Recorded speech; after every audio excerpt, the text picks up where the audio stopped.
amores, o quinto anual, hoje vamos para mais uma aula de história e hoje vocês vão acompanhar as imagens e ouvir a Pro explicar o nosso assunto de hoje. Hoje vou falar para vocês sobre as capitanias hereditárias, mas antes de começar o nosso assunto hoje, meus amores, vamos voltar aqui um pouquinho na história para entender como foi que surgiu essas capitanias. Olha só, como já foi dito antes, os portugueses, quando chegaram ao Brasil, eles estavam preocupados era com o comércio do Oriente.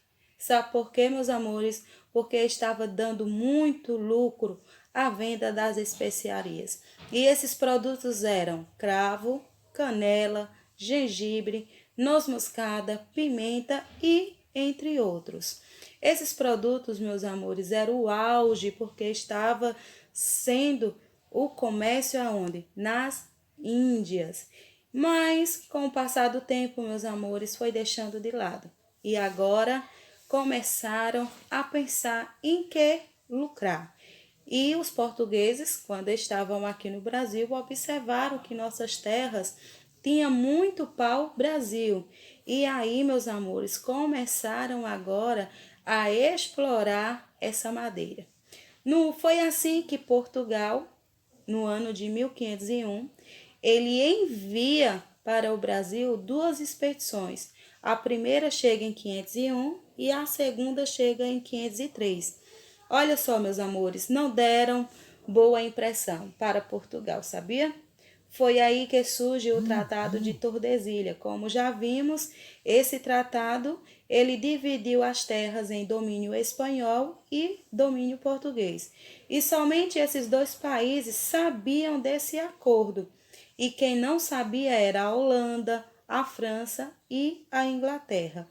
O rei de Portugal, meus amores, sem poder dar suporte aqui no Brasil e em Portugal, envia para cá as expedições.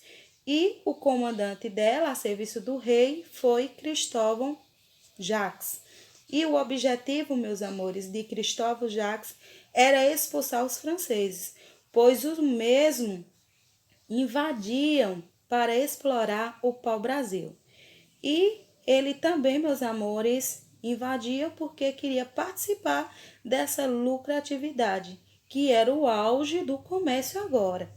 Olha só, a venda dessa madeira se espalhou por todos os lados. Portugal agora precisava proteger as suas terras.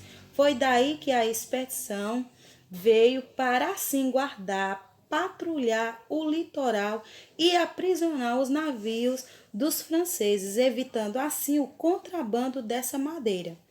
Meus amores, o rei de Portugal resolveu então colonizar o Brasil. Ele, meus amores, enviou pessoas para morar em nossas terras.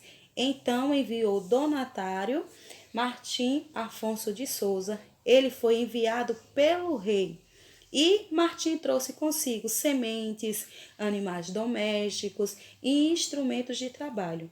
Isso, meus amores, ocorreu no ano de 1530. Ele também fundou a vila de São Vicente, que fica no litoral do atual estado de São Paulo. Como Portugal precisava colonizar essas terras do Brasil, para isso lhe custava muito caro. Ele estava sem condições. Mas, no ano de 1534, ele criou um sistema de colonização que não exigia gastar muito dinheiro. Aí foi que ele fez? Dividiu as terras do Brasil em 15 lotes, ou seja, em 15 capitanias.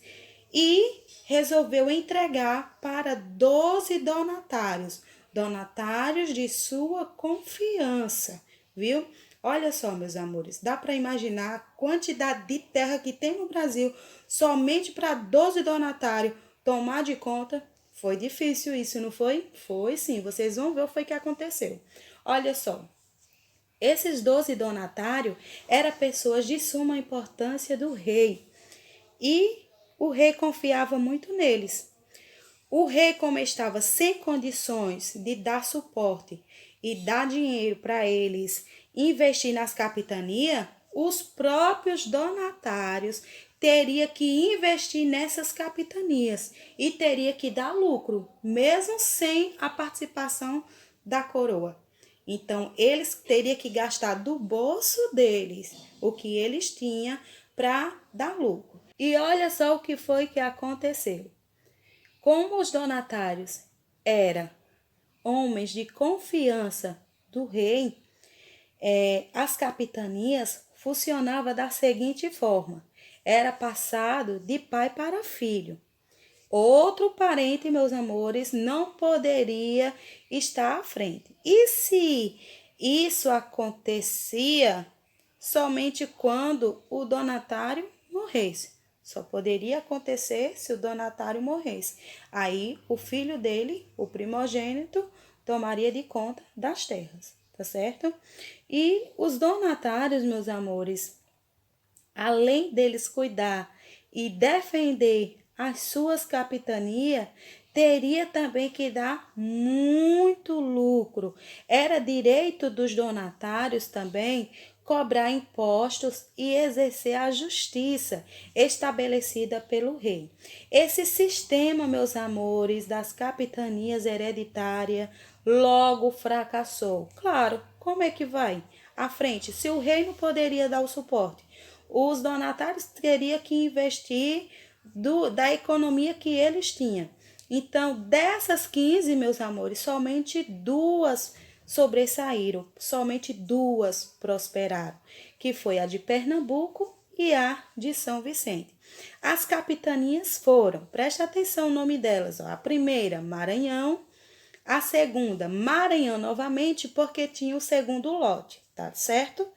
A terceira, Ceará, a quarta, Rio Grande, a quinta, Itamaracá, a sexta, Pernambuco, a sétima, Bahia de Todos os Santos, a oitava, Ilhéus, a nona, Porto Seguro, a 10ª, Espírito Santo, 11ª, São Tomé, 12ª, São Vicente, 13ª, Santo Amaro, 14ª, São Vicente, que era o segundo lote, e a 15, a 15ª, Santana. Dentre essas capitanias, meus amores, como já foi citado, somente 2 prosperaram. Sabe por quê? Por conta que a primeira, ela praticava a exploração da cana-de-açúcar e a criação de gado. E a segunda também praticava a plantação da cana-de-açúcar. Vimos aqui, meus amores, que a de São Vicente, quem era o donatário que cuidava? Martim Afonso. E a de Pernambuco, o donatário que tomava de conta era Duarte Coelho. Então, somente essas 2 que prosperaram. E, meus amores, com essa decadência, né, que a gente observou que as capitanias não deu muito certo, aí o rei de Portugal toma providência. Ele agora, meus amores, cria um sistema agora, cria assim o governo geral para estar agora comandando mais de perto. Então, vocês vão observar o que foi que aconteceu no governo geral na próxima aula. Aqui foi a nossa explicação. Desejo para todos boa atividade. Tchau!